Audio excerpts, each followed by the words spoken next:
Huwag kang mag-alala, Ivana. Pipirma rin yan nang hindi nagtatanong. Sanay naman si Ila na sumunod sa lahat ng gusto ko. Isa pa, wala na siyang ibang matutuluyan kundi ang bahay na ito. Para na siyang basahang luma na wala ng silbi kundi ang gamitin at itapon.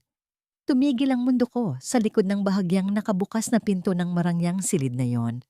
Ang boses na yon, ang boses ni Ruel na dati ay nagsasabing mahal niya ako, ay parang isang matalim na kutsilyo na humihiwa sa aking pagkatao. Nakatayo ako sa madilim na pasilyo, mahigpit na nakayakap sa isang maliit na kahon ng relo na binili ko sa Hong Kong. 15 taon akong nagtiis sa hirap, nagtipid sa bawat sentimo at tiniis ang pangungulila para lang mabili ang pinapangarap niyang regalo para sa aming muling pagkikita. Inisip ko ang bawat hapdi ng mga kemikal na humaplos sa aking mga palad habang naglilinis ng mga banyo ng mga banyaga, ang bawat gabing kumakalamang sikmura para lang may maipadala sa kanila. Dahan-dahan kong tiningnan ang aking mga kamay sa ilalim ng malamlam na ilaw ng chandelier. Ang aking mga daliri ay magaspang, may mga bitak na tila mga lamat ng isang pusong pagod na. Heto ako, sabik na makauwi para yakapin ang aking asawa, ngunit ang natagpuan ko ay ang katotohanang ang bawat pawis at luha na ibinuhos ko ay ginamit niya lang para bumuo ng paraiso para sa ibang babae. Narinig ko ang mahinang tawa ni Ivana, ang babaeng nakasuot ng luwa na ako ang bumili, na nakaupo sa kama na ako ang nagbayad. Nakita ko ang refleksyon nila sa salamin, ang matatamis ng ngiti at ang mapanuring mga mata na tila tinuturing akong isang dumi sa kanilang malinis na mundo. Nanlambot ang aking mga tuhod, ang kahon ng relo na simbolo ng aking 15 taong pagsasakripisyo ay dahan-dahang nadulas mula sa aking nanginginig na mga daliri. Bumagsak ito sa makapal na karpeta ng walang tunog, ngunit sa loob ng aking dibdib, may isang bagay na nagkadurog-durog ng higit pa sa anumang bubog. Ang bawat pangarap na itinanim ko sa loob ng mahabang panahon ay tila mga tuyong dahon na tinangay ng malakas na hanging amihan.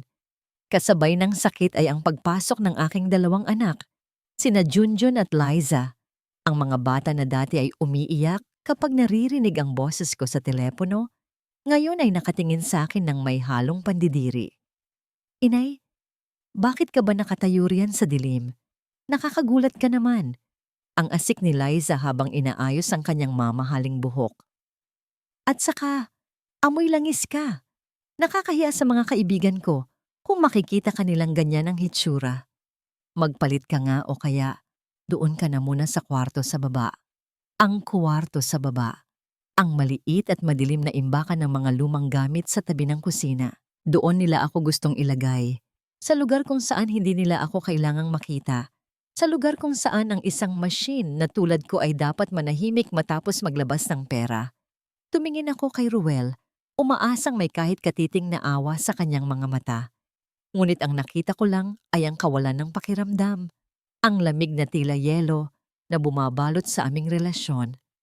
Wala nang bakas ng lalaking nangako sa akin sa tabing dagat na hihintayin niya ang aking pagbabalik. Doon ka na muna sa Bodega Isla, ang sabi ni Ruel nang hindi man lang ako tinitingnan. Masyado nang masikip ang bahay at bukas may mga papeles akong ipakikipirmahan sa'yo. Huwag ka nang maraming tanong. Tumalikod sila, muling nagtawanan, na tila ba hindi ako nag-e-exist. Naiwan akong mag-isa sa pasilyo, kasama ang aking mga bagahe at ang aking mga sugatang pangarap.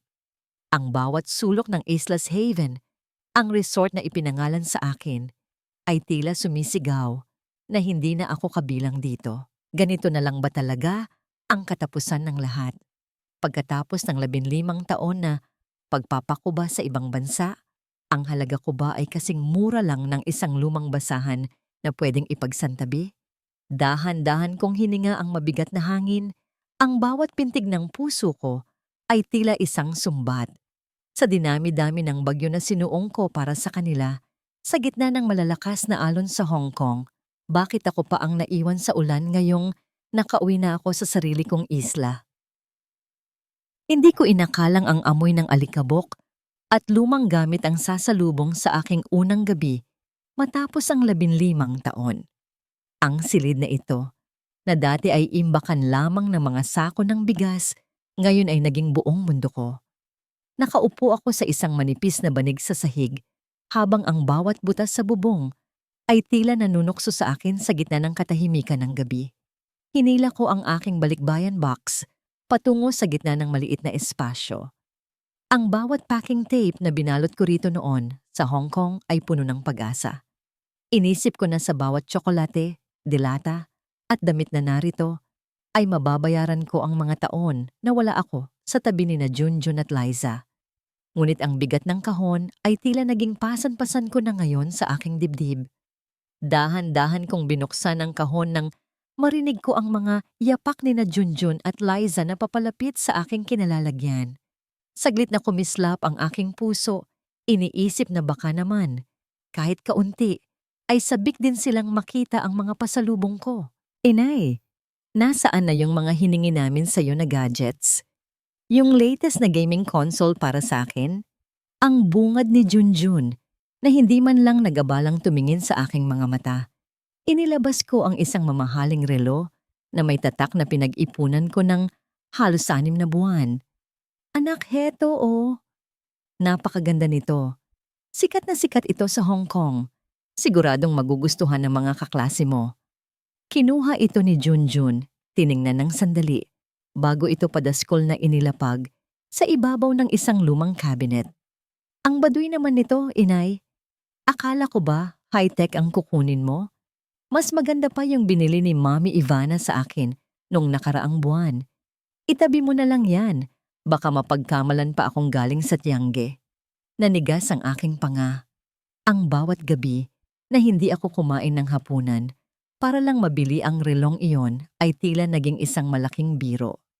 Lumingon ako kay Liza na kasalukuyang tinitingnan ang isang kulay asul na damit na yari sa pinakamahal na luwa na nahanap ko. Liza, anak, bagay na bagay ito sa'yo, isukat mo. Ang sabi ko nang may panginginig sa boses. Imbes na isukat, hinawakan ni Liza ang tela at tiningnan ito nang may pangungutya. Inay, hindi na uso ang ganitong style.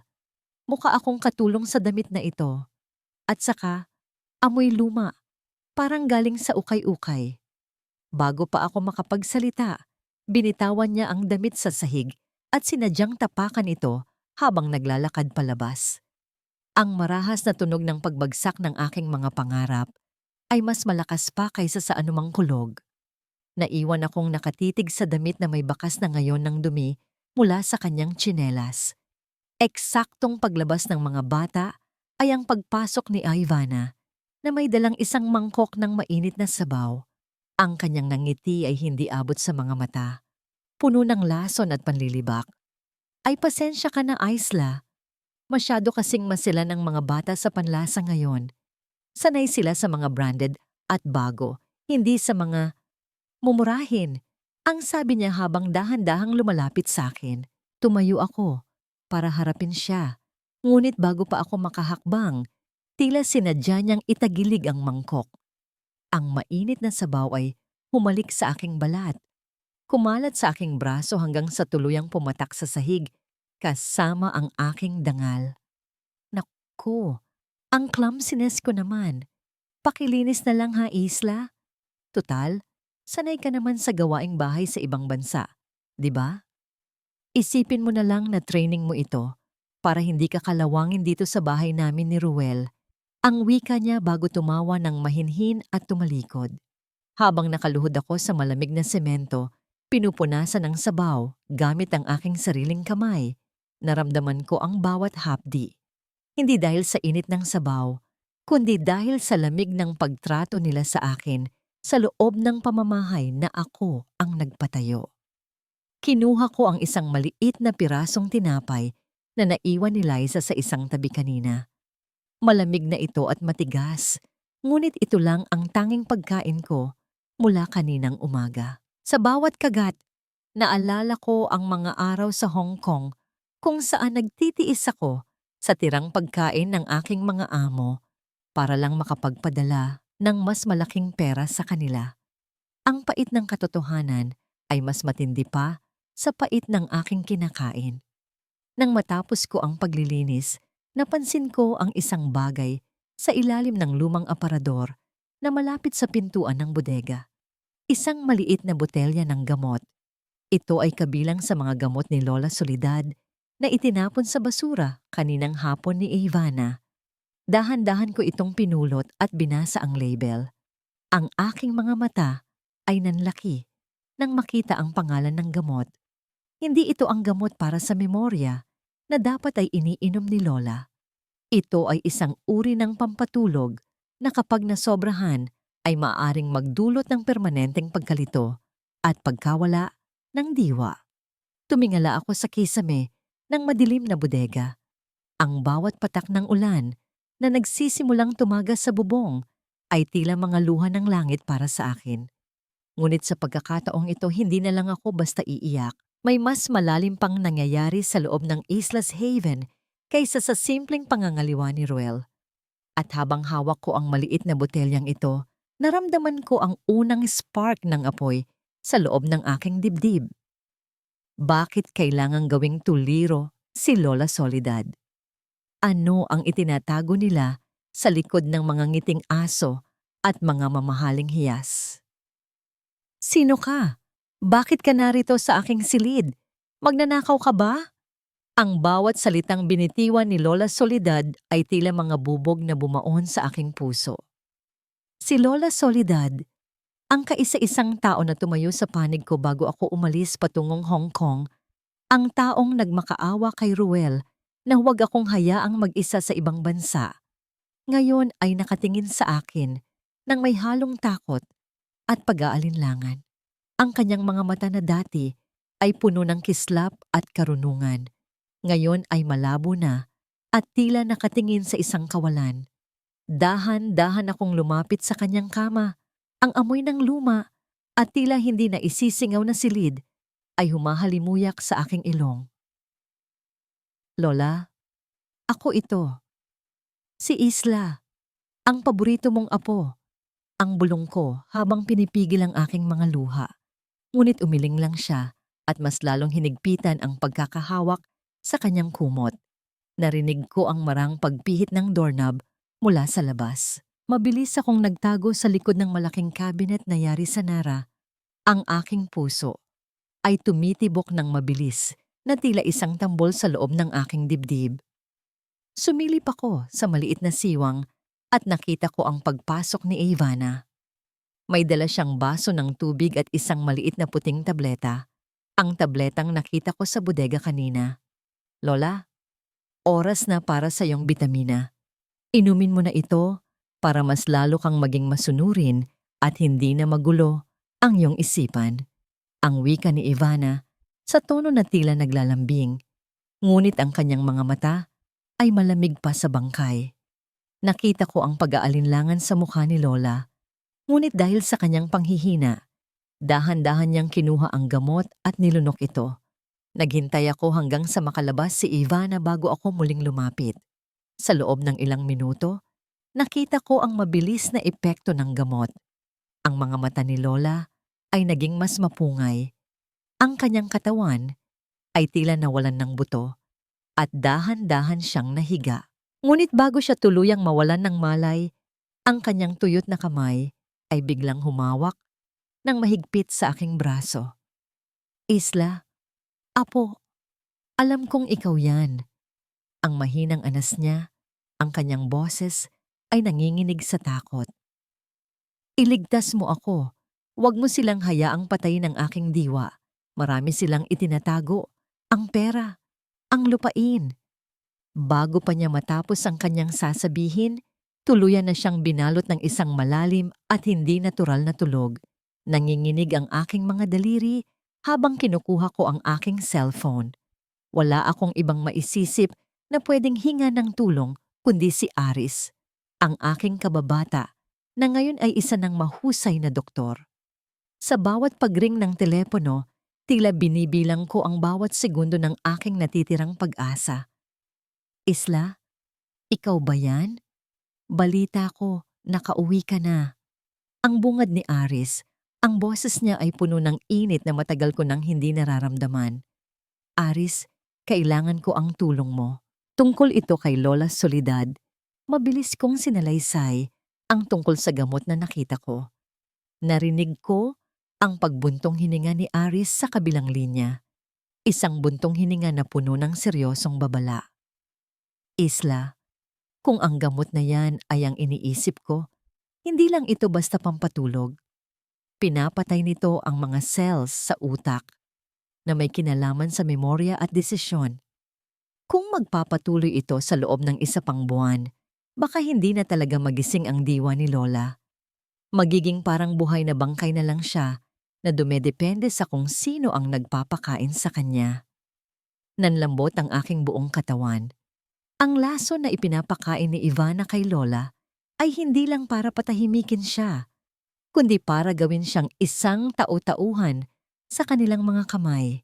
Isang instrumento para makuha ang lahat ng pag-aari ng pamilya na nasa pangalan pa rin ni Lola. Salamat, Aris. Mag-iingat ako. Pakisuyo, itago mo muna ang impormasyong ito. Ang huling sabi ko bago ko ibaba ang telepono. Tumalikod ako para lumabas ng silid, bit-bit ang galit na tila isang nagbabagang uling sa aking lalamunan. Ngunit sa aking pagpihit, ang aking hininga ay biglang napatid. Nakatayo sa pintuan si Ruel, madilim ang kanyang mukha at ang kanyang mga mata ay nakapako sa botelyang hawak ko pa rin sa aking kamay. Ang katahimikan sa pagitan naming dalawa ay tila isang tali na dahan-dahang sumasakal sa aking leeg. Ano ang ginagawa mo sa kwarto ng nanay ko, Aisla? At ano ang hawak mong yan? Ang tanong niya. Ang bawat salita ay puno ng panganib na tila isang hayop na handang sumunggab. Mabilis kong itinago ang maliit na botelya sa loob ng bulsa ng aking suot na apron bago ko hinarap si Ruel. Ang tibok ng aking puso ay tila isang ibon na nagpupumigla sa loob ng isang masikip na hawla. Pinilit kong panatilihing kalmado ang aking mukha, kahit na ang bawat himaymay ng aking katawan ay nanginginig sa takot. Naglilinis lang ako, Ruel. Nakita ko kasing masyadong magulo ang mga gamit ni Lola. Gusto ko lang siyang maging komportable. Ang mahinahon kong sagot, bagamat ang aking boses ay bahagyang nagagasgas sa kaba. Tiningnan ako ni Ruel mula ulo hanggang paa nang may halong pagdududa. Lalapit pa sana siya para usisain ang aking bulsa nang biglang bumukas ng malakas ang pinto at pumasok si Ivana. Ang kanyang mukha ay maningning, tila ba may dalang balita na magpapabago sa ikot ng mundo. Ruel, darling, may magandang balita ako. Ang tili niya habang yumayakap sa braso ni Ruel na tila ba hindi ako nakatayo sa kanilang harapan. Nagpunta ako sa doktor kanina. Buntis ako, Ruel. Magkakaroon na tayo ng tagapagmana. Ang bawat salitang yon ay tila isang malakas na sampal na yumanig sa aking buong pagkatao. Buntis. Sa loob ng 15 taon na ako ang asawa ni Ruel, palagi niyang sinasabi na hindi pa kami handa. Naunahin muna namin ang kinabukasan. Ngunit ngayon, sa isang iglap, ang lahat ng ipinagkait niya sa akin ay ibibigay niya sa babaeng ito. Nakita ko ang pagsabog ng tuwa sa mukha ni Ruel. Binuhat niya si Ivana at pinaikot-ikot habang ako ay nananatiling nakatayo sa gilid, tila isang anino na walang halaga. Ang sakit na nararamdaman ko ay hindi na lang basta kirot. Ito ay isang malalim na sugat na muling binuka at binuhusan ng asido. Dahil sa magandang balitang ito, magkakaroon tayo ng isang maliit na selebrasyon mamayang gabi. Ang masayang deklara ni Ruel. Pagkatapos ay tumingin siya sa akin, ang kanyang mga mata ay biglang naging malamig at puno ng utos. Isla, ihanda mo ang pinakamagagandang pagkain. Ikaw ang magsisilbi sa amin at sa mga kaibigan ko. Siguraduhin mong malinis ang bawat sulok, ayaw kong mapahiya kay Ivana. gabi na nang magsimula ang pagtitipon. Ang bahay na pinaghirapan kong ipatayo ay puno ngayon ng tawanan ng mga taong hindi ko kilala.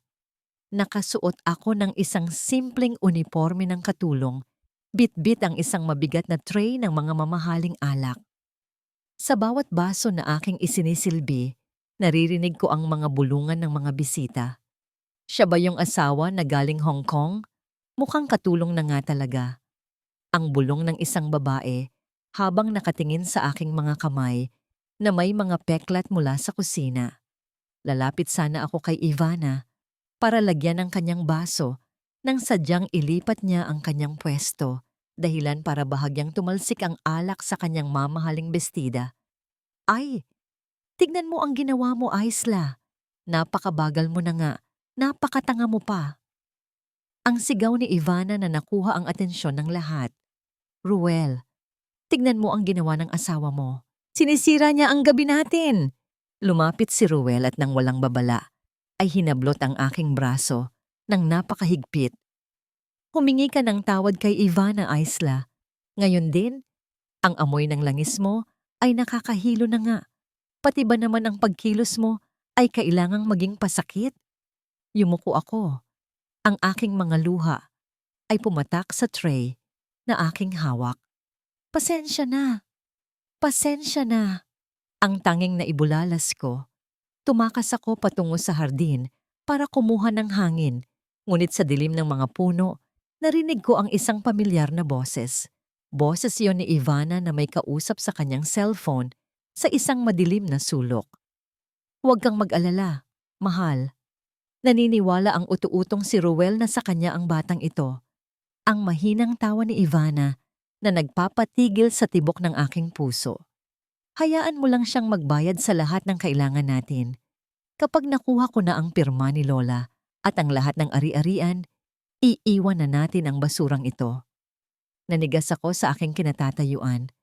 Ang bata ay hindi kay Ruel. Ang lahat ng ito ay isang malaking laro. Eksaktong pagpasok ko sa loob, ay naramdaman ko ang pag-vibrate ng aking cellphone sa aking bulsa. Isang mensahe mula kay Aris. Isla, tiningnan ko ang lumang medical records ni Ruel bago ka umalis patungong Hong Kong. May kailangan kang malaman.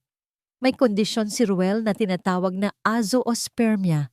Mababa ang tsansa na makabuo siya ng anak. At ayon sa timeline na sinasabi mo, imposibleng sa kanya ang batang dinadala ni Ivana. Humigpit ang hawak ko sa cellphone. Ang bawat piraso ng puzzle ay dahan-dahang nabubuo. Ang pait ng katotohanan ay unti-unting napapalitan ng isang malamig at matalim na determinasyon. Tumingin ako sa loob ng bahay, kung saan masayang humahalakhak si Ruel kasama ang babaeng nanloloko sa kanya. Ganito na lang ba? Ang lahat ba ng sakripisyo ko ay magtatapos sa isang malaking kasinungalingan? Hindi. Sa gabing ito, habang ang bawat hapdi ay nanunuot sa aking puso, isang panunumpa ang binuo ko sa aking isipan. Ang Isla's Haven ay hindi mapupunta sa isang magnanakaw, at ang bawat patak ng alak na ipinang-insulto nila sa akin ay ititira ko para sa huling tagay ng kanilang pagbagsak. Huwag mong hayaang pakialaman ni Isla ang mga papeles ng resort, Ruel. Siguraduhin mong mananatili siya sa loob ng bodegang yon. Hindi natin kailangan ng isang domestic helper na nangingialam sa mga transaksyon nating legal.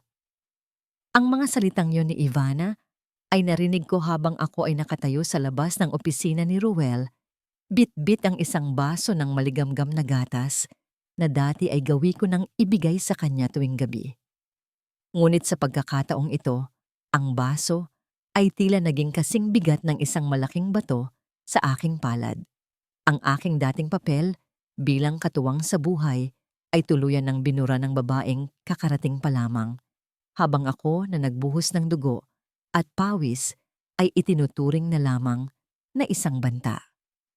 Dahan-dahan kong ibinaba ang baso sa maliit na lamesa sa pasilyo. Ang bawat galaw ko ay kasing ingay lamang ng isang bumabagsak na balahibo. Tumingin ako sa aking mga kamay sa ilalim ng malamlam na ilaw. Ang mga kalyo sa aking daliri ay mga marka ng 15 taon ng pagpapakapagod sa Hong Kong. Mga markang dati ay ipinagmamalaki ko dahil ito ang nagpatayo ng mga pader ng resort na ito. Pero ngayon, ang mga markang ito ay tila naging selyo ng aking pagkabilanggo sa sarili kong paraiso.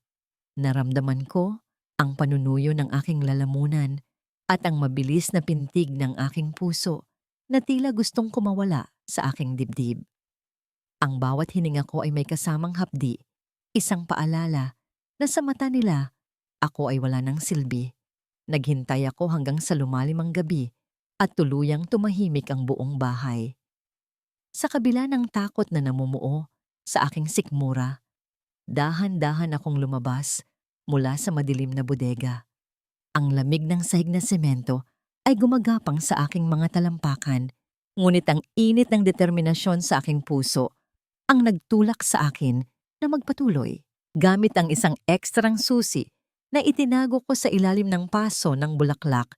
Maraming taon na ang nakalilipas, dahan-dahan kong binuksan ang opisina ni Ruel. Ang amoy ng lumang kape at mamahaling sigarilyo ang sumalubong sa akin. Mabilis kong hinalughog ang mga papeles sa ibabaw ng kanyang lamesa. Bilang isang dating tagapamahala ng malalaking restaurant sa Hong Kong, hindi bago sa akin ang mga komplikadong numero.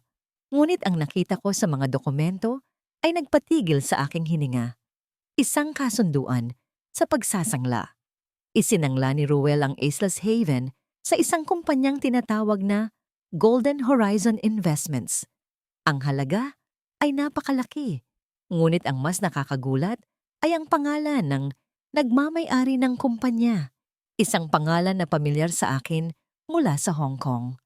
Isang gabi noong naroon pa ako, narinig ko ang pangalang ito mula sa aking dating boss bilang isang front para sa mga illegal na transaksyon. Nanginginig ang aking mga kamay habang kinukuha ko ang mga litrato ng bawat pahina gamit ang aking cellphone.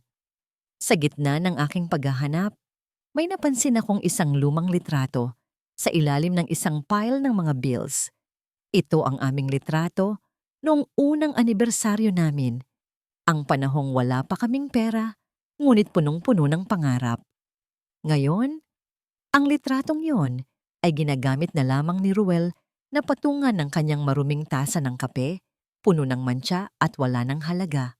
Dahan-dahan kong pinunasan ang mantsa ng kape sa aking mukha sa litrato, gamit ang laylayan ng aking apron. Sa sandaling iyon, ang huling bahagi ng aking pag-aalinlangan ay tuluyan ng naglaho. Kung kaya niyang tapakan ang ating nakaraan, kaya ko ring wasakin ang kanyang kasalukuyan. Kinuha ko rin ang aking mga remittance slips na itinago ko sa loob ng isang lumang envelope sa bodega. 15 taon ng mga resibo. Bawat sentimong ipinadala ko ay nakasulat doon. Ito ang aking magiging sandata. Ang perang ginamit sa pagbili ng lupang ito ay galing sa aking bulsa, hindi sa kanya. Ngunit sa gitna ng aking pag-iisip, napansin ko ang isang piraso ng papel na may lagda ni attorney.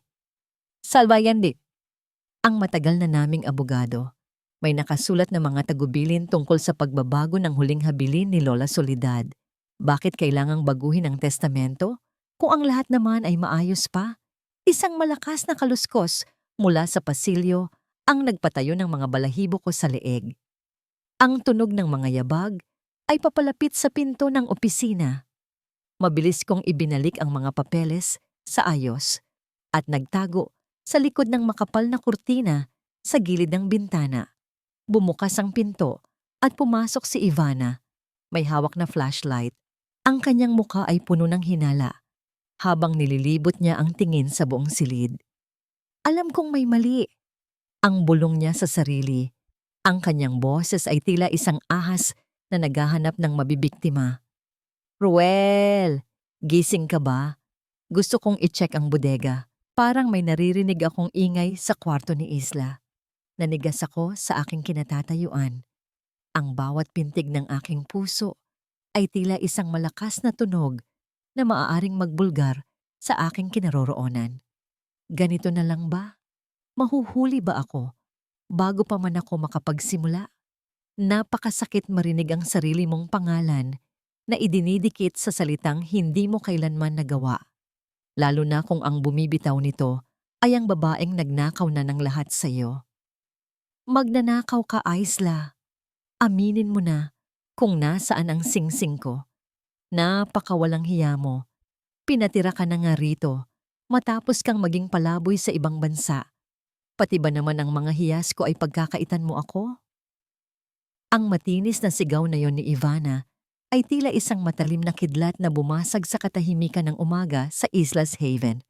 Nakaluhod ako sa malamig na sahig, suot ang aking maruming apron at hawak ang isang basahan. Nililinis ko ang bawat sulok ng sala na tila ba isa akong aninong hindi dapat mapansin.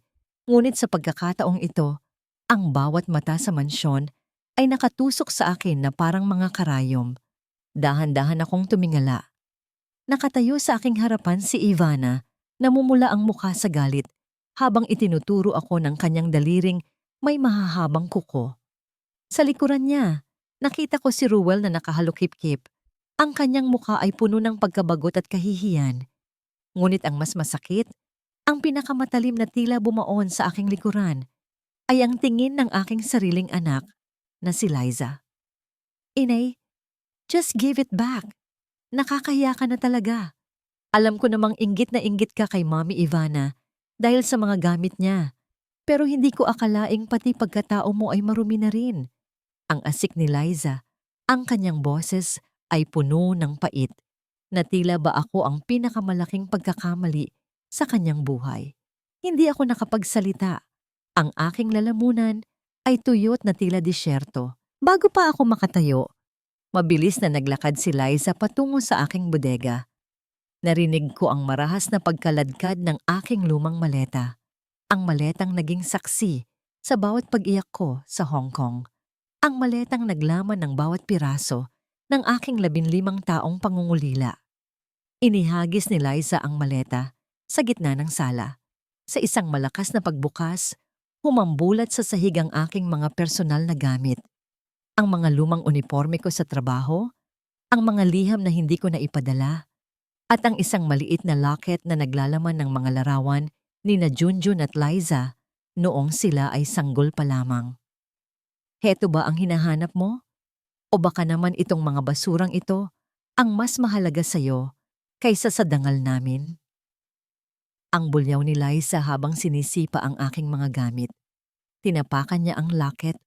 Ang tunog ng nababasag na salamin sa loob nito ay tila naging hudyat ng tuluyang pagkawasak ng aking kaluluwa. Naramdaman ko ang pag-init ng aking mga mata, ngunit pinilit kong huwag maglabas ng luha. Dahan-dahan akong tumayo. Pinapagpagan ang aking tuhod nang biglang humakbang si Ruel patungo sa akin. Isang malakas na sampal ang dumapo sa aking kaliwang pisngi. Ang lakas ng impact ay naging sanhi ng pagkakaling ng aking ulo at naramdaman ko ang malapot at malansang lasa ng dugo sa loob ng aking bibig. Ang paligid ay biglang tumahimik. Tila ba maging ang hangin ay natakot sa marahas na tunog na yon. Ang aking pisngi ay tila nasusunog sa hapdi, ngunit mas matindi ang apoy na nagliliyab sa aking kalooban. Humingi ka ng tawad kay Ivana, Aisla. Ngayon din. Ang bulyaw ni Ruel, ang kanyang boses ay nanginginig sa matinding galit. Pinatira kita rito dahil sa awa, pero huwag mong subukan ang pasensya ko. Magmakaawa ka sa kanya kung ayaw mong kaladkarin kita palabas ng resort na ito. Pinahiran ko ang dugo sa gilid ng aking labi, gamit ang dulo ng aking nanginginig na daliri. Tiningnan ko si Ruel ng diretso sa kanyang mga mata. Isang tingin na tila nanggagaling sa kailaliman ng isang malawak at nagyeyelong dagat. Hihingi ako ng tawad, ang mahina kong tanong. Ang aking boses ay kalmado, ngunit may dalang talim. Para sa aling kasalanan, Ruel? Para ba sa 15 taon na pagpapakuba ko sa ibang bansa para mapagtapos ang mga anak natin? O para sa bawat sentimong ipinadala ko rito na ginamit niyo lang para pakainin at bihisan ang babaeng iyan? Walang hiya ka, ang tili ni Ivana. Humakbang muli si Ruel, ang kanyang kamay ay muling nakataas para sa ikalawang sampal. Ngunit bago pa man ito dumapo, hinawakan ko ang kanyang braso ng buong lakas. Ang aking mga kamay na magaspang mula sa mabibigat na trabaho ay mas matibay kaysa sa kanyang mga braso na sanay lamang sa paghawak ng baso ng alak. Nagulat siya. Ang kanyang mga mata ay nanlaki sa hindi inaasahang paglaban ng babaeng inakala niyang maaari niyang apak-apakan habang buhay. "Huwag mo nang ituloy, Ruel," ang bulong ko. "Dahil sa bawat sakit na idinaragdag mo, mas lalong lumalapit ang oras ng iyong paniningil. Sigurado ka ba sa gusto mong gawin?" Binitawan ko ang kanyang braso at dahan-dahang tumayo ng tuwid. Sa gitna ng katahimikan, naririnig namin ang marahas na tunog ng mga gulong sa labas. Isang luxury SUV na huminto sa harap ng gate. Sumilip ang isang gwardiya, hingal na hingal. "Sir Ruel, narito na po ang mga investor mula sa Hong Kong. Ang mga kinatawan ng kumpanyang hinihintay nyo para sa bagong loan." Biglang namutla si Ruel. "Ano? Bakit sila nandito ng ganito kaaga?" Hindi nila alam na ang investor na inaasahan niyang magliligtas sa kanya ay ang parehong kumpanya na binilhan ko na ng lahat ng kanyang mga utang. Ngumiti ako ng tipid habang pinupulot ang basag na laket. Ganito na lang ba? Ang bawat patak ng pawis ko ay mauuwi sa ganitong uri ng pasakit? Hindi, Ruel. Dito pa lang magsisimula ang tunay na bagyo sa iyong paraiso. Aisla, pumunta ka na sa kusina. Huwag kang humarang dito sa harapan ng mga bisita. Nakakahiya ang itsura mo. Ang asik na yon ni Ruel ay tila isang kagat ng lamok na lamang sa aking pandinig. Habang nagmamadali siyang ayusin ang kanyang gusot na polo at pilit na pinapalabas ang kanyang pinaka-plastic na ngiti, tahimik akong tumalikod. Ngunit bago ako tuluyang pumasok sa loob, sadyang nagtagpo ang aming mga mata ni Mr. Cheng, ang kinatawan mula sa Hong Kong. Isang tipid na pagtango ang ibinigay niya sa akin. Isang lihim na hudyat na ang lahat ng aming pinagplanuhan ay nasa tamang ayos. Nagtungo ako sa kusina, ang lugar na itinuring nilang kulungan ko nitong mga huling araw. Ngunit sa pagkakataong ito, hindi ako nagpunta rito para maglinis. Nanatili akong nakatayo sa tabi ng pintuan, sapat na distansya para marinig ang bawat salitang lumalabas sa kanilang bibig sa sala. "Mr. Ruel, ang kumpanya namin ay hindi basta-basta naglalabas ng loan nang walang sapat na audit sa inyong operasyon." Ang boses ni Mr. Cheng ay seryoso at walang bahid ng emosyon. "May mga ulat kaming natanggap na may mga pondo na nawawala sa inyong daily collections. Sino ang humahawak ng inyong bookkeeping?" Narinig ko ang paglunok ni Ruel. Isang tunog ng pagkabahala na tila isang tuyong dahon na nayapaan. Ang asawa ko. O mas tamang sabihin, ang kasama ko sa bahay na si Ivana ang tumutulong sa akin. Maayos naman ang lahat, Mr. Cheng. Baka may kaunting error lang sa system. Error sa system o error sa katapatan? Ang tanong ni Mr. Cheng na nagpatahimik sa buong paligid. Habang nagpapatuloy ang kanilang usapan, naramdaman ko ang isang kamay na humawak sa aking balikat. Paglingon ko, nakita ko si Manang Tessie, ang pinakamatagal na cook sa resort. Basang-basa ang kanyang mga mata habang nakatingin sa aking pasa sa pisngi. "Inang Isla," ang bulong niya, ang boses ay nanginginig sa awa. "Huwag kang mag-alala. Alam naming lahat dito sa kusina ang totoo. Nakita namin kung paano mo binuo ang Islas Haven mula sa wala. Hindi kami naniniwala sa mga paninira ni Ivana." Dinala ako ni Manang Tessie sa isang sulok at binigyan ng isang plato ng mainit na pansit, ang paborito kong luto niya. "Kumain ka muna, Inang Isla. Kailangan mo ng lakas. Ang bawat patak ng pawis mo na idinilig dito sa lupang ito, kami ang nakakaalam. Handa kaming tumestigo kung kailangan." Ang simpleng pagkilos na yon ay tila isang mainit na kumot na bumalot sa aking giniginaw na kaluluwa. Sa gitna ng kataksilan ng sarili kong asawa at mga anak, Ang mga taong itinuring kong katrabaho ang nagbibigay sa akin ng dahilan para lumaban. Ito ang aking golden moment, ang mapagtanto na sa kabila ng lahat ng paninira, ang aking integridad ay nananatiling buo sa puso ng mga maliliit na tao. Matapos kumain, dahan-dahan akong lumabas sa likod ng resort. Nakita ko si Ivana na nagmamadaling naglalakad patungo sa dulo ng garden, malayo sa mga bisita. Nakasilip ang isang makapal na envelope sa kanyang mamahaling bag. Sinundan ko siya ng walang ingay, tila isang anino sa ilalim ng mga puno ng niyog. Mahal, nakuha ko na ang porsyento natin para sa buwang ito. Ang mahinang sabi ni Ivana sa kanyang cellphone. Ang kanyang boses ay puno ng tamis na tila ba nakikipag-usap sa isang tunay na asawa. Hayaan mo lang silang mag-usap sa loob. Ang mahalaga, paubos na ang pera ni Ruel. Kapag nakuha na natin ang huling pirma ng matandang solidad, lilipad na tayo paalis dito. Hayaan nating mabulok si Isla at ang utu-utong si Ruel sa utang. Nanginginig ang aking kamay habang pinindot ko ang record sa aking cellphone. Ang bawat salita niya ay naitatala. Bawat plano ng pagtataksil ay nagiging bala sa aking armas. Nakita ko ang isang lalaking nakasuot ng jacket sa dilim na kumuha ng envelope mula sa kanya. Hindi ko maaninag ang muka, ngunit alam kong ito ang kanyang kasabwat, ang linta na sumisipsip sa dugo ng aming pamilya. Nagmadali akong bumalik sa loob nang marinig ko ang paalam ni Mr. Cheng. Habang naglalakad siya patungo sa kanyang sasakyan, sadyang nagpahuli si Ruel para ayusin ang kanyang sapatos. Sa sandaling iyon, dumaan ako sa gilid ni Mr. Cheng at mabilis na isinilid sa kanyang bulsa ang isang maliit na flash drive na naglalaman ng lahat ng ebidensya ng ghost projects na ginawa ni Ivana sa resort. Tumingin sa akin si Mr. Cheng, isang matalim na sulyap na may kasamang pag-unawa. Sumakay siya sa kanyang SUV at tuluyang lumisan. Naiwan si Ruel na nakatayo sa harap ng gate, tila isang hari na akala niya ay ligtas na ang kanyang kaharian. Ngunit sa likod niya, nakatayo ako. Ang pasang pisngi ko ay hindi na masakit. Ang bawat hapdi ay napalitan na ng isang malamig at matalim na pananabik. Salamat sa pagsilbi, Isla, ang sabi ni Ruel nang hindi man lang ako tinitingnan habang pumasok siya sa loob.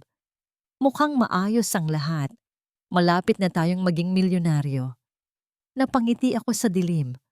Ang bawat maskara ay nagsisimula ng mabitak.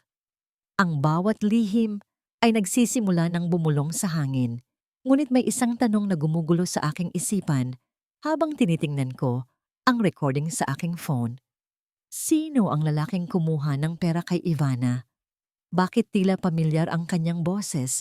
Isang boses na dati ko nang naririnig sa loob mismo ng mansyong ito. Huwag kang bibitiw, Lola. Konting tiis na lang, ibabalik natin ang dati mong lakas. Ang bulong kong yon ay tila isang panalangin na lumutang sa gitna ng amoy ng antiseptic at lumanang silid ni Lola Soledad. Habang ang buong mansyon ay abala sa paghahanda para sa nalalapit na anibersaryo ng resort, isang selebrasyong puno ng kasinungalingan. Narito ako, nakaluhod sa tabi ng kama ng kaisa-isang tao na tunay na nagpahalaga sa akin. Dahan-dahan kong kinuha ang maliit na lalagyan ng gamot ni Lola. Ang mga mapanganib na tabletang ibinibigay ni Ivana ay pinalitan ko na ng mga bitamina at gamot na galing kay Aris. Ang bawat pagpapalit ko ay may kasamang panginginig ng mga daliri dahil alam kong isang pagkakamali lang ay maaari akong mabulgar. Ngunit sa tuwing naaalala ko ang mga pasang pisngi ko at ang mga insulto ng sarili kong mga anak, ang takot ko ay napapalitan ng isang matigas na determinasyon. 3 araw na ang nakalipas mula nang simulan ko ang lihim na panggagamot kay Lola. Ngayong hapon, habang nililinis ko ang kanyang bintana para papasukin ang sikat ng araw, narinig ko ang isang mahinang kaluskos ng kumot. Isla, Apo, ang tunog ng aking pangalan mula sa kanyang labi ay tila isang himala na nagpatigil sa ikot ng aking mundo. Mabilis akong lumapit at nakita ko ang kanyang mga mata. Hindi na ito malabo. Hindi na ito nakatingin sa kawalan. May kislap na roon, isang kislap ng pagkilala at pagmamahal. Lola, naririnig niyo po ako? Ang hikbi kong tanong habang hinahawakan ang kanyang nangangatal na kamay. Salamat. Salamat sa hindi mo pag-iwan sa akin sa dilim. Ang mahinang sabi ni Lola. Pinilit niyang bumangon ng bahagya at itinuro ang isang lumang painting ng aming pamilya na nakasabit sa dingding. Sa likod niyan, may isang maliit na siwang sa pader. Naroon ang orihinal na titulo ng Islas Haven at ang aking huling habilin. Huwag mong hayaang makuha nila yon. Huwag mong hayaang maubos ni Ruel ang lahat. Ang bawat salita ni Lola ay tila isang huling hiling ng isang reynang gustong bawiin ang kanyang kaharian. Ito ang aking golden moment. Ang mapagtanto na sa gitna ng lahat ng pananalbahe sa akin, may isa pang saksi na handang tumayo para sa aking tagumpay. Ngunit hindi lang yon ang aking misyon. Pagkatapos kong masiguro ang mga dokumento, nagtungo ako sa silid ni na Ruel at Ivana sa pagkakataong sila ay wala. Gamit ang guwantes, dahan-dahan kong kinuha ang mga hibla ng buhok mula sa hairbrush ni Ivana at ang ginamit na shaver ni Ruel. Inilagay ko ang mga ito sa maliliit na plastic bag para ibigay kay Aris para sa DNA test ng batang dinadala ni Ivana. Sa bawat galaw ko, ang tunog ng aking sariling hininga ay tila isang babala na baka may makakita sa akin. Habang nagliligpit ako ng mga kalat sa lamesa ni Ruel, napansin ko ang isang makulay na brochure, New Manila Heights Real Estate Project. Nakita ko ang mga pirma ni Ruel sa mga tseke na nagkakahalaga ng milyon-milyon. Ang kumpanyang tumatanggap ng pera ay ang parehong kumpanya na nakita kong kinuha ang envelope mula kay Ivana sa garden noong nakaraang gabi. Isang malaking panloloko. Isinasangla ni Ruel ang resort para pondohan ang isang proyektong wala namang pundasyon sa ilalim ng pagmamaniobra ng babaeng inakala niyang mahal siya. Ang bawat sentimong pinaghirapan ko sa Hong Kong ay unti-unting sinusunog ng kanyang sariling kamangmangan. Eksaktong paglabas ko ng silid ay nakasalubong ko si Ruel sa pasilyo. Mukha siyang pagod, ngunit may bahid ng katuwaan. Isla, ihanda mo ang sarili mo sa susunod na linggo. Sa ika-10 anibersaryo ng resort, magkakaroon ng malaking announcement. Magiging formal na ang pagsasama namin ni Ivana. Gusto kong ikaw ang magsilbi sa pinaka-main table. Tiningnan ko siya, hindi nang may galit, kundi nang may matinding pait at awa. Sigurado ka ba, Ruel? Sigurado ka ba na ang anibersaryong yon ang magiging pinakamasayang araw ng buhay mo? Kumunot ang kanyang noo. Ano bang pinagsasabi mo? Magtrabaho ka na lang at wag ng maraming satsat. Habang naglalakad siya palayo, naramdaman ko ang bigat ng mga ebidensyang nasa bulsa ko. Ang bawat lihim na nalaman ko ay tila mga pyesa ng isang bombang malapit nang sumabog. Ngunit may isang bagay na nag-iwan ng malaking katanungan sa aking isipan. Nakita ko si Attorney Salva na lumalabas mula sa likod ng mansyon at may iniabot siyang isang maliit na envelope kay Ivana. Bakit ang abogado ng aming pamilya ay tila may sariling transaksyon sa babaeng nagnanais na ubusin kami? Kanino ba talaga siya tapat?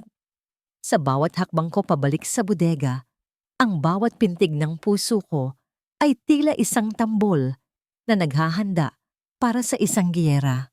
Malapit na ang anibersaryo. Malapit na ang oras na ang bawat luha ko ay magiging ulan na lulunod sa kanilang lahat. Ganito na lang ba? Ang bawat sakripisyo ko ay magtatapos sa isang malaking pasabog? O baka naman, ang pasabog na ito, ang tanging paraan para tuluyan ng lumaya ang aking isla mula sa mga linta? Isla, dalian mo! Ang bagal-bagal mong kumilos para kang pagong. Siguraduhin mong puno ang bawat baso ng champagne sa main table. Ayaw kong magmukhang matipid sa harap ng mga kumpare ko sa espesyal na gabing ito. Ang boses ni Ruel ay tila isang latigo na humahampas sa aking pagod na pagkatao. Nakatayo ako sa gitna ng malawak na hardin ng Islas Haven na ngayon ay nababalot ng libu-libong kumukutitap na ilaw. Ang amoy ng mamahaling pabango at mga imported na bulaklak ay humahalo sa amoy ng pawis ko sa ilalim ng uniforme ng isang katulong. Labas-masok ako sa kusina, bitbit ang mabibigat na tray, habang ang aking mga anak, sina Junjun at Liza, ay tawa ng tawa sa tabi ni Ivana na tila ba hinding-hindi nila ako nakikita. Sa bawat hakbang ko, naramdaman ko ang hapdi sa aking mga binti at ang panginginig ng aking mga kamay. Ngunit sa loob ng aking bulsa, naroon ang isang maliit na remote control at isang flash drive na naglalaman ng lahat ng aking pinaghirapan. Tumingin ako sa malaking LED screen sa gitna ng stage kung saan nakaplano ang isang tribute video para sa anibersaryo ng resort. Ang bawat dekorasyon sa paligid ay bunga ng aking dugo at pawis mula sa Hong Kong. Ngunit ang tanging nakasulat sa malaking banner ay, ang bagong simula, Ivana's Paradise. Ganito na lang ba? Ang 10 taon ng resort at 15 taon ng aking buhay ay papalitan lang ng pangalan ng isang babaeng kahapon lang dumating. Nagsimula ang programa. Umakyat si Ruel sa stage. Suot ang kanyang puting tuxedo. Hawak ang kamay ni Ivana na tila ba siya ang reyna ng gabing iyon. Mga kaibigan, pamilya, at mga katuwang sa negosyo, ang panimula ni Ruel, ang kanyang boses ay puno ng kayabangan. Ngayong gabi, hindi lang natin ipinagdiriwang ang tagumpay ng resort na ito. Ipinagdiriwang din natin ang aking bagong buhay.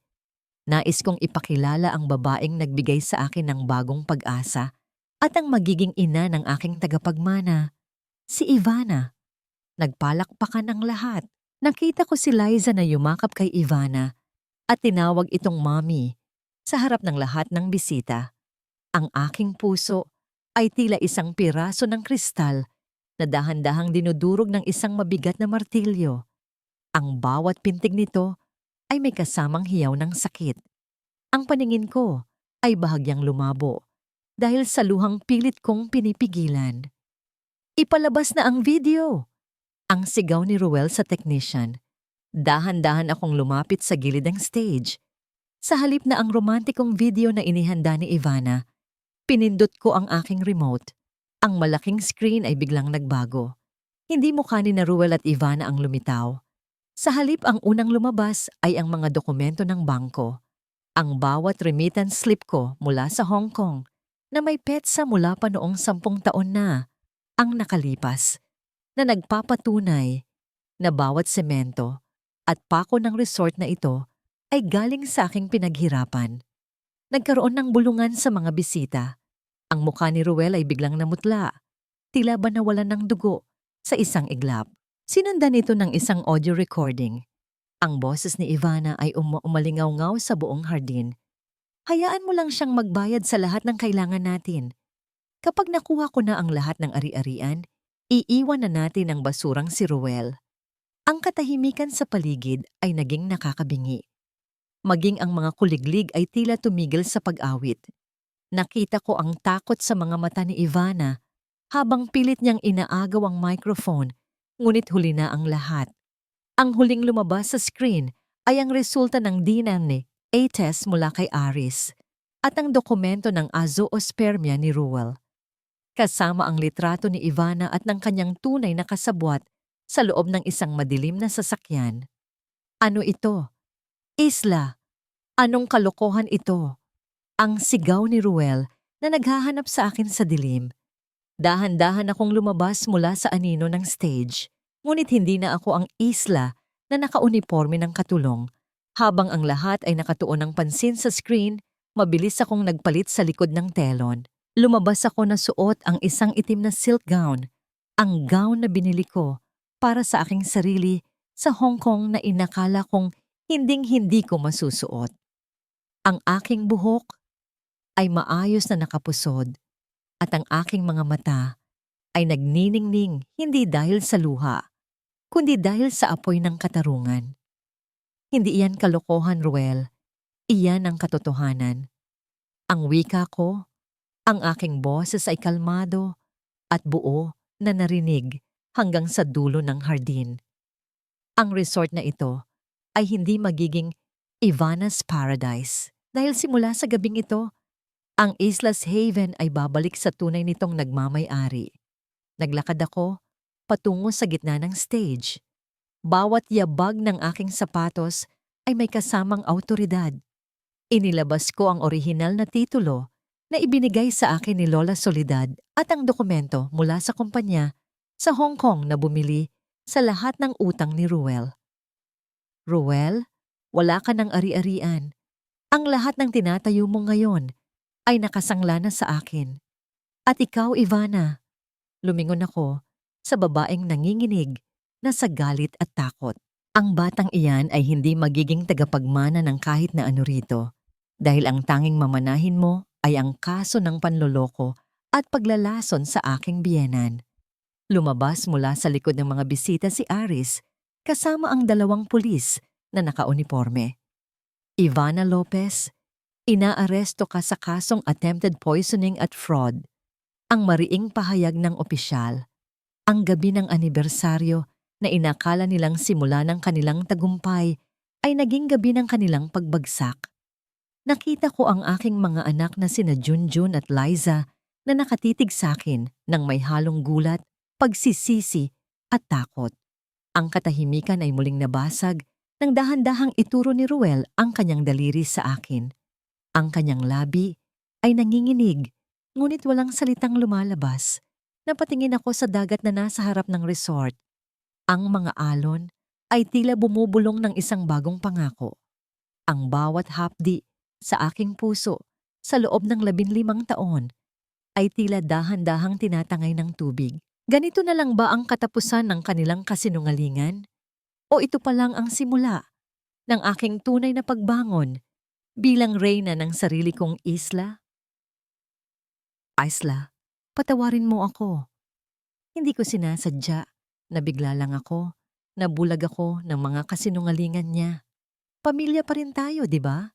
Isipin mo ang mga anak natin. Ang boses ni Ruel ay nanginginig, puno ng desperasyon habang nakaluhod siya sa harap ko. Sa gitna ng nagkakagulong mga bisita, ang lalaking dati ay tinitingala ko.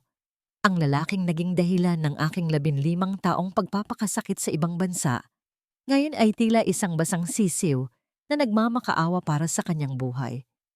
Ngunit sa bawat salitang lumalabas sa kanyang bibig, wala akong naramdaman, kundi ang lamig ng isang pusong matagal nang pinatay ng pagtataksil.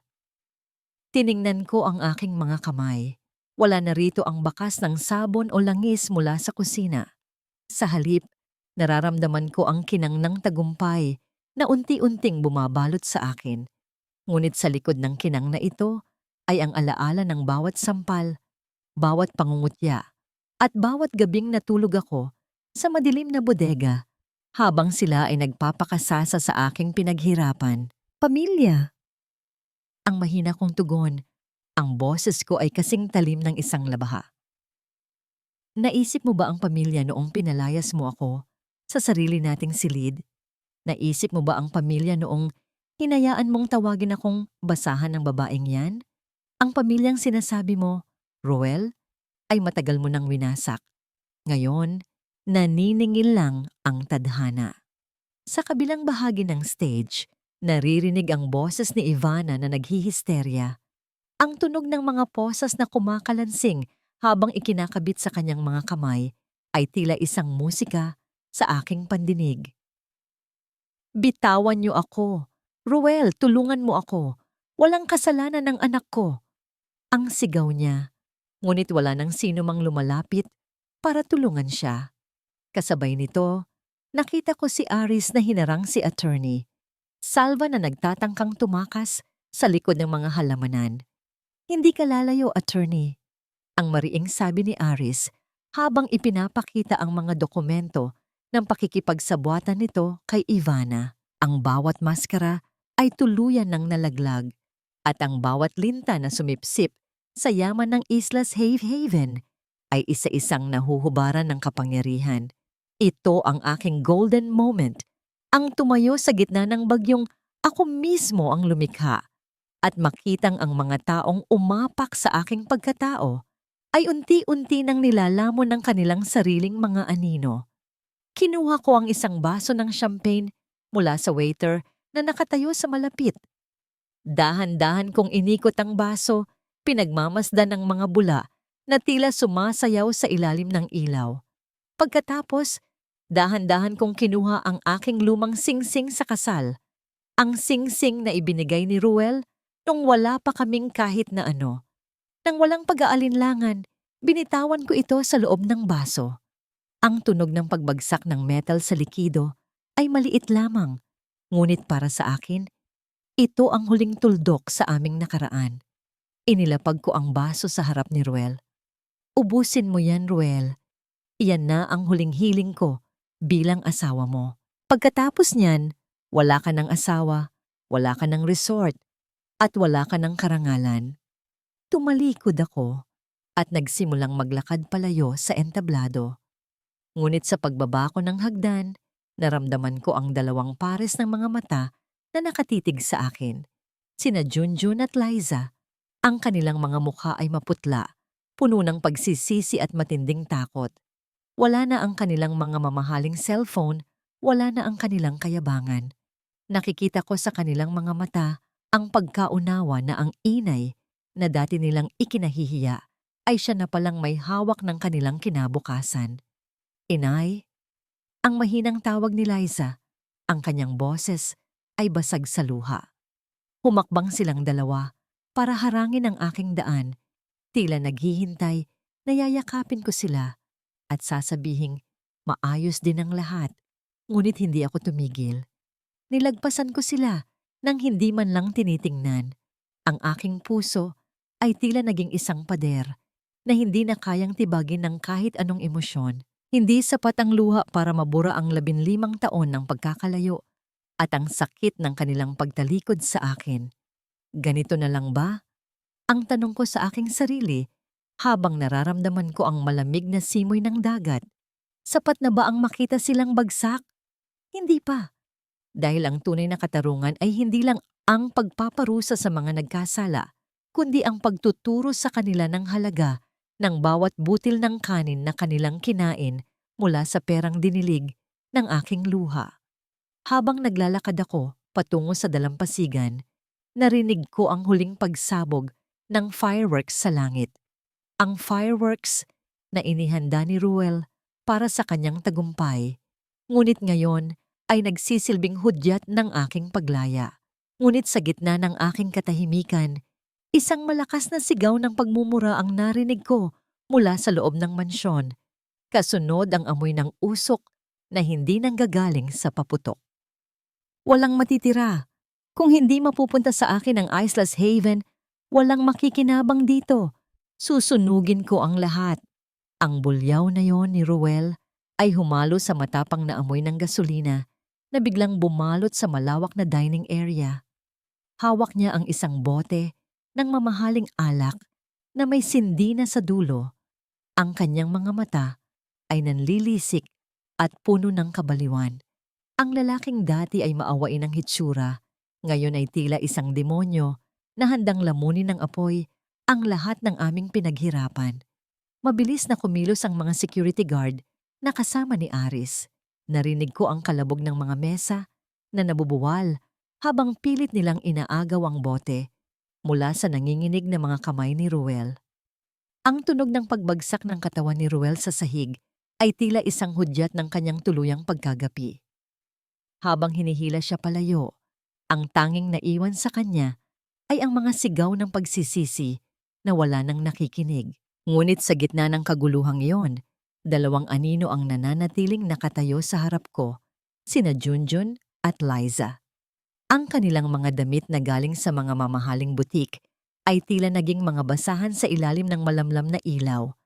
Ang kanilang mga mukha na dati ay puno ng kayabangan, ngayon ay basang-basa sa luha. Inay, sorry po. Hindi namin alam na ganito pala ang ginagawa ni Daddy. Ang hikbi ni Junjun habang pilit na humahawak sa aking laylayan.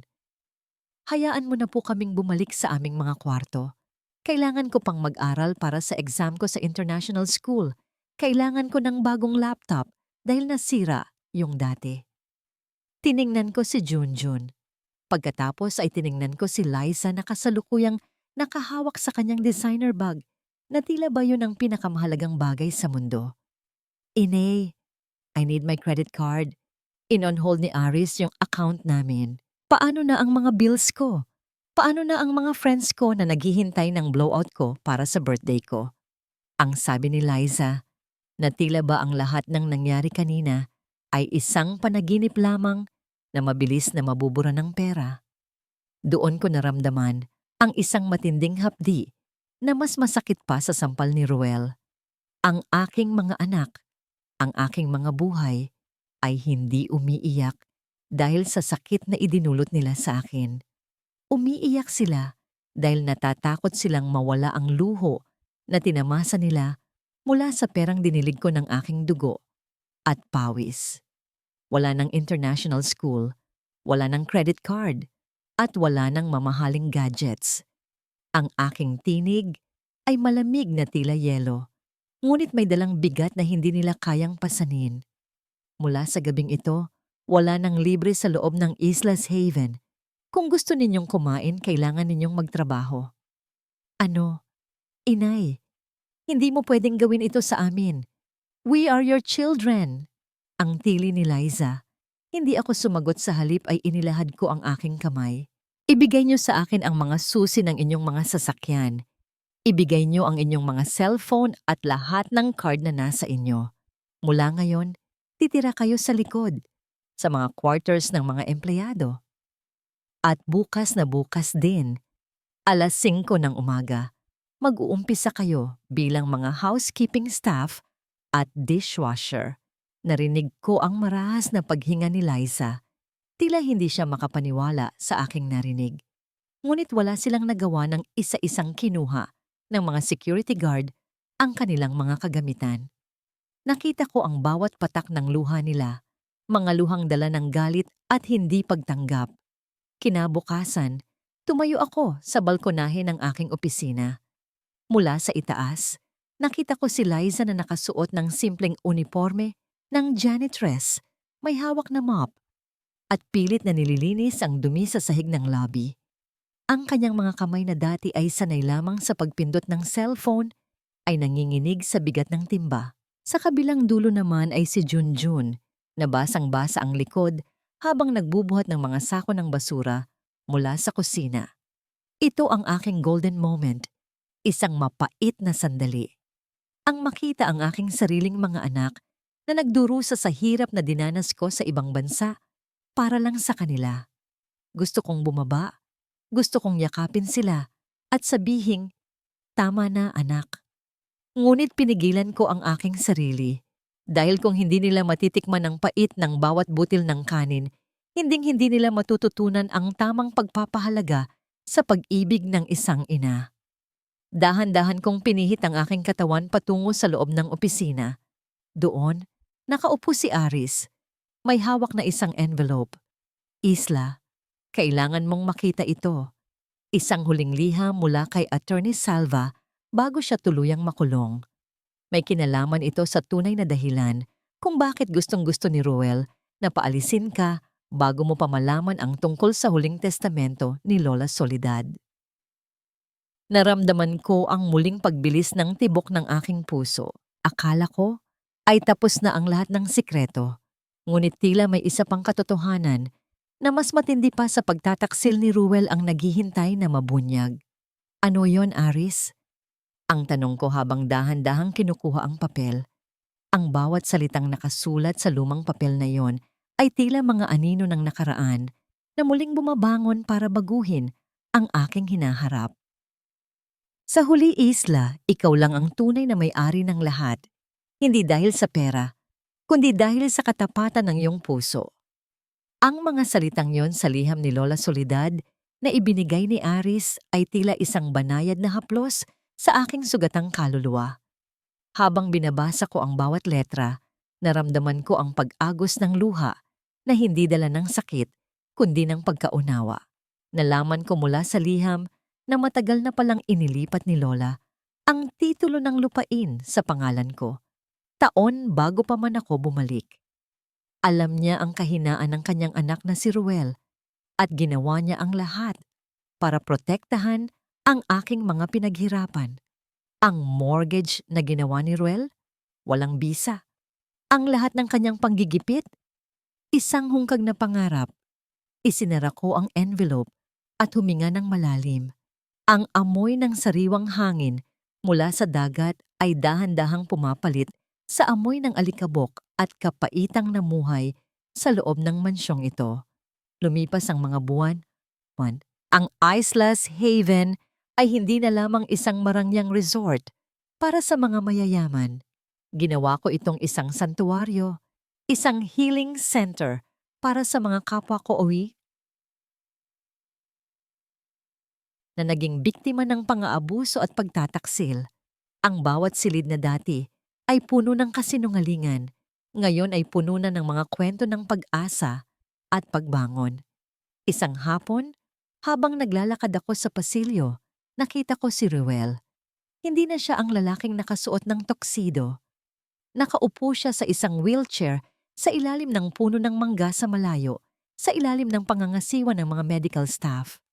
Ang kanyang isipan ay tuluyan ng bumigay matapos ang sunod-sunod na pagbagsak ng kanyang mga plano.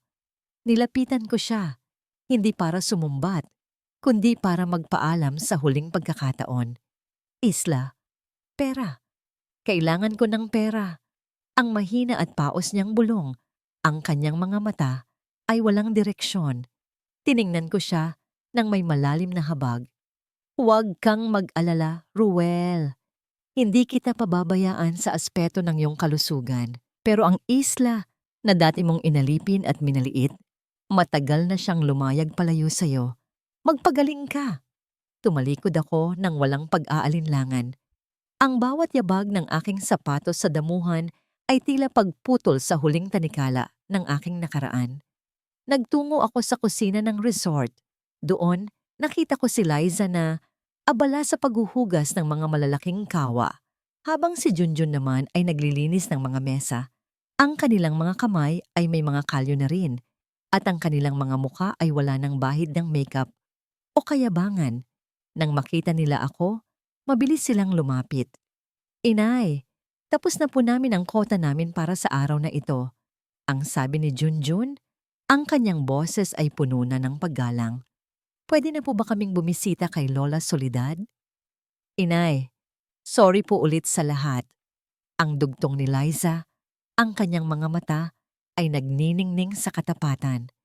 Ngayon ko lang naintindihan kung gaano kahirap ang bawat sentimong ibinigay niyo sa amin. Dahan-dahan ko silang nginitian. Hindi ko pa sila kayang yakapin ng buo dahil ang tiwala ay parang basag na salamin na matagal mabuo. Pero ang makita silang marunong ng magpakumbaba ay sapat na para sa isang bagong simula. Sige, mag-ayos na kayo. At pagkatapos, sabay-sabay tayong maghapunan kasama si Lola. Ito ang aking golden moment, ang makitang muling nabubuo ang pundasyon ng aking pamilya sa ibabaw ng katotohanan, hindi sa ibabaw ng pera. Sa tabing dagat, habang lumulubog ang araw at nagkukulay kahilang langit, tumabi sa akin si Aris na natili siyang tahimik, sapat na distansya para hindi ako mailang, ngunit sapat na malapit para maramdaman ko ang kanyang suporta. Ang tunog ng mga alon na humahalik sa pampang ay tila isang banayad na musika na nagpapakalma sa aking diwa. Ano ang plano mo ngayon, Isla? Ang tanong ni Aris, ang kanyang boses ay malambing at puno ng respeto. Tumingin ako sa malawak na abot-tanaw. Gusto ko lang mabuhay para sa sarili ko, Aris. Gusto kong makita ang resort na ito na nagbibigay ng lakas sa ibang tao, gaya ng pagbibigay nito ng lakas sa akin para magpatuloy. Hihintayin ko ang oras na handa ka na muling magtiwala. Ang bulong niya, na tila isang pangako na hindi nagmamadali. Napangiti ako. Ang hapdi sa aking pisngi mula sa sampal ni Ruel buwan na, ang nakalipas, ay tuluyan ng naghilom. Ang bawat sugat sa aking puso ay naging mga peklat na nagsisilbing medalya ng aking katatagan. Hindi na ako ang basahang luma na sinasabi nila.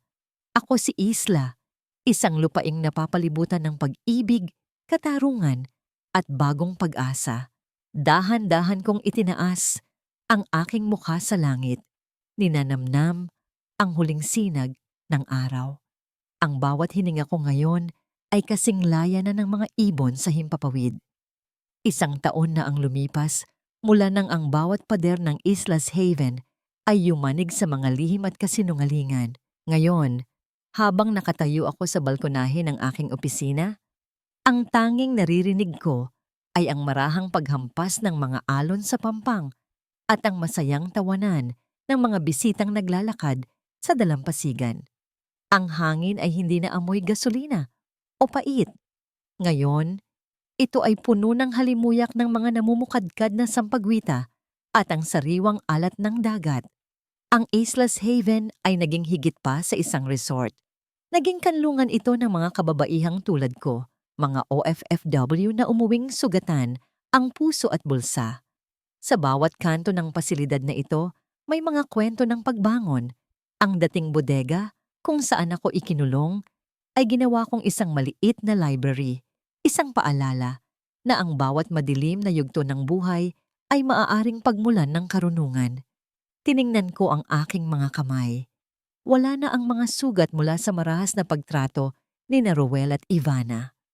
Ang mga kalyo ay naroon pa rin, ngunit hindi na ito tanda ng pagkaalipin, kundi simbolo ng isang reynang nagbungkal ng sarili niyang lupain. Mula sa malayo, nakita ko sina Junjun at Liza.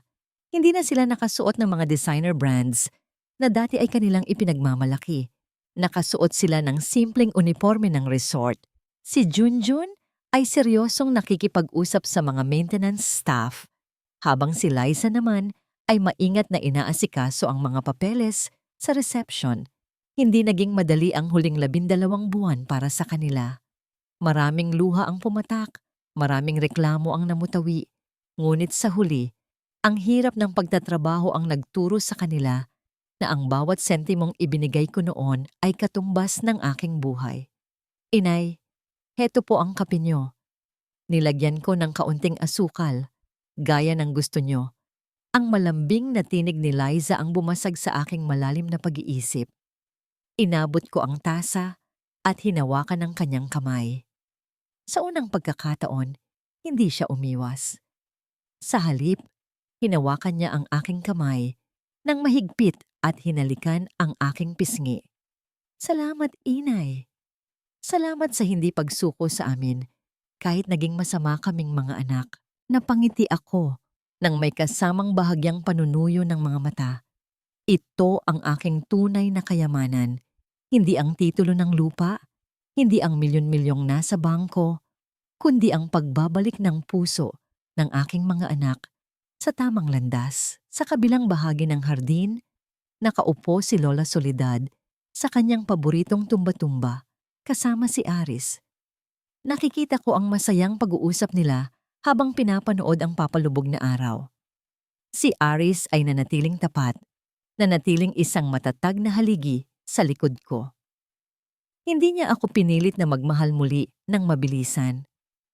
Hinayaan niya akong maghilom, hinayaan niya akong mahanap ang aking sarili bago ko mahanap ang puwang para sa ibang tao. Wala na akong balita kay Ivana, maliban sa balitang nananatili pa rin siya sa loob ng rehas, binabayaran ang bawat panloloko at pagtatangkang paglalason.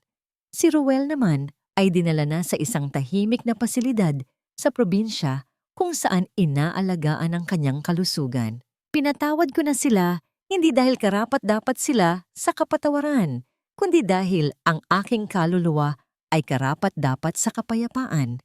Ang galit ay isang mabigat na angkla at matagal ko na itong pinutol para makapaglaya ang aking barko. Ganito na lang ba ang katapusan ng aking kwento? Hindi. Dahil ang bawat paglubog ng araw sa Islas Haven ay hudyat lamang ng isang mas maliwanag na bukas. Ako si Isla. Dati, ako ay isang hondaw na pinalilibutan ng mga pating at malalakas na bagyo. Ngunit ngayon, ako ay isang lupain na puno ng bunga. Isang dalampasigan na handang tumanggap sa bawat pusong nais magpahinga.